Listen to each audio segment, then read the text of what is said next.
Welcome back. We are on technically day 1 of our 5-day sugar fast. So as you are jumping on, I would love for you to give me a shout out. Let me know you're here, that you can hear me okay.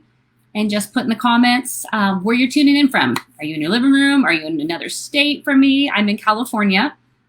Definitely cooler today than yesterday, so I'm extremely thankful for that.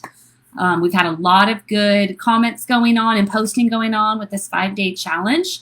So that has been really awesome to see. I do have one comment I want to share with you all too, that Sabrina Hall had messaged me. Let me tag a few of you in here. But again, as you are coming in, please go ahead and say hello. Let me know you can hear me and see me just fine. I'm going to get you all on here and tag a few of you that wanted to jump on for the live. So let's get you guys in here. Let's see. The thing is about tagging on a live video, it doesn't always work so hot. So hopefully you guys see it. If not, I'll tag you in the replay as well. So if you are jumping in on the replay, please put in the comments hashtag replay so I know you saw it after. And let me know how it went for today. You know, we're getting down to dinner time, so I'd love to hear how it went for finding foods that did not have sugar in it. Was it a challenge? Was it easy? Did you not miss anything? I, for one, chocolate was talking to me. I think I heard the candy aisle speak to me today. Oh, and then there was that like little devil on my shoulder said, go get a mocha, Carrie. Go get a mocha. Anybody else? Because I hope it's not just me that is having food and other things talk to them throughout the day. So that just goes to show you that I definitely have a sugar addiction right now. But I want to jump into what we're talking about for what's happening tomorrow. Since we're doing these in the evening, I want to make sure you're set and prepared for tomorrow.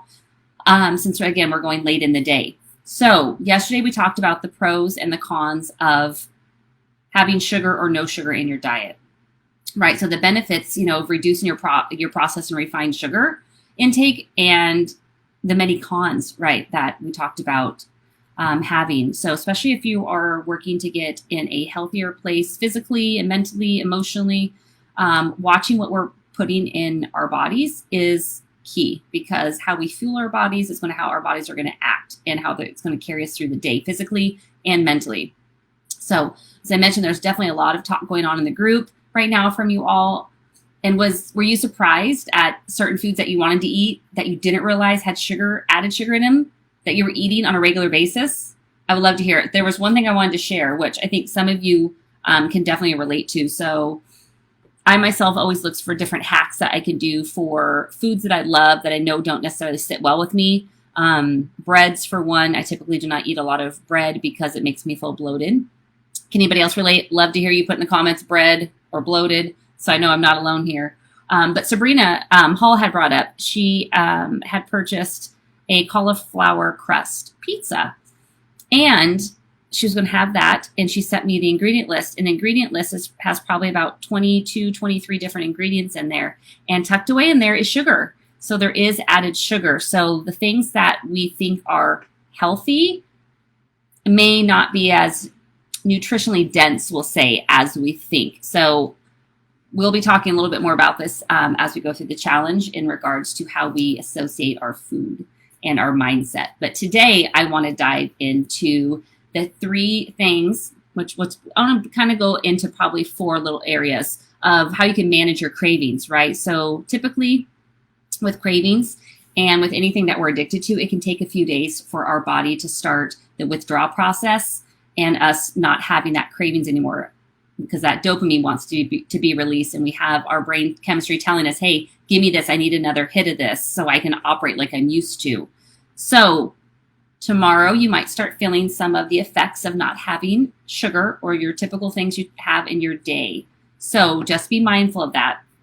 And I want to go into and talk about, really, this exercise is really about making you aware of where sugar has been added into your diet, so we can make more conscious decisions of what we're going to eat and know how to make those decisions by looking at the packages, the ingredients, and the nutrition facts. So the small amounts of sugar may not have much effect on our health, but neither does, say, a teaspoon of whiskey, right? But what we have to consider is the cumulative effect of having little bits of sugar every day, how those small amounts can compile into a large amount, half a cup, or more of sugar a week. Hence, all the negative effects we have of having too much sugar in our diet. So I definitely want to go into, so what do we do, when we are having these cravings? Our body wants this. We, tend to have psychological and physiological effects from sugar. So 3 to 4 different tips I want to give you of how you can help combat the cravings so they're not so intense. One is hydration, so water. So if you have a craving come on for something specific that is sugar related, grab water and drink 8 ounces to 12 ounces of water. Okay, when that's done, do you still have that craving? Or has that been satisfied? Sometimes those cravings mean that your body is starting to become dehydrated as is. So having that water could help fill that void where you're feeling hungry when it's really, or you have a craving, but it's really hunger. So tea, you can have tea. It's water based. So that's another option. If you don't care for water as much, have tea, because again, there's water in there. Number 2, which you may not think about, exercise, move your body. So you're going to release a different type of chemical, right? You're going to release that dopamine in the brain. That's going to help trigger that to give you those feel-good feelings when you're moving your body, getting that heart rate up and starting to break a sweat.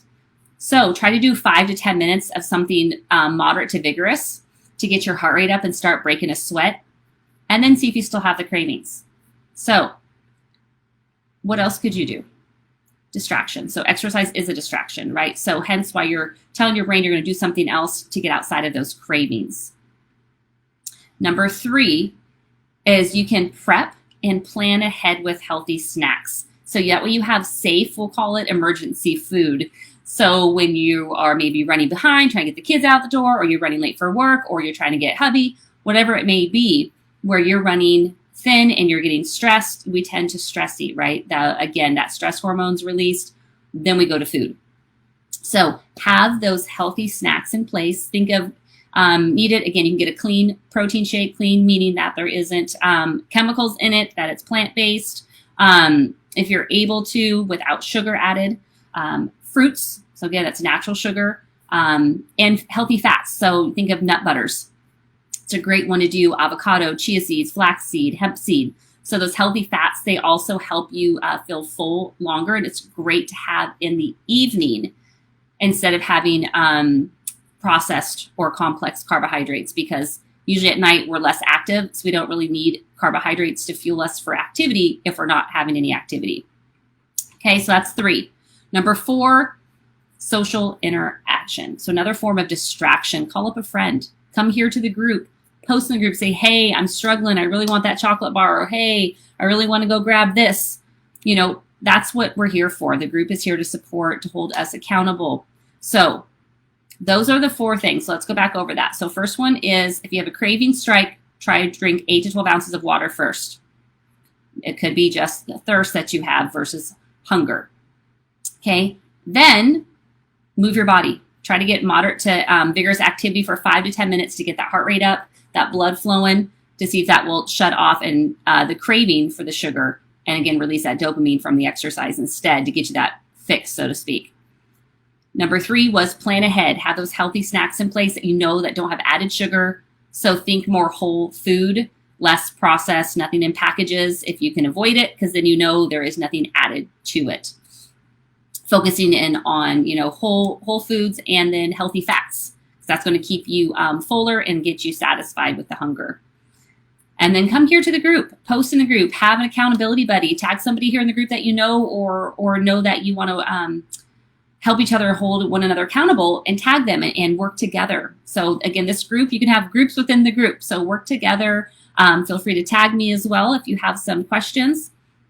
And then for tomorrow, for day 2, you're going to do the same thing as today. You're going to take a picture of a healthy meal that has no added sugar, and you're going to tell us how you're doing. Was it easy to make that choice to eat, or did it take some time to really search in the cupboard or the refrigerator to find something that you wanted to eat that didn't have added sugar? Okay, and you're going to want to come back in tomorrow night at 5:30 as we're going to be talking about mindset.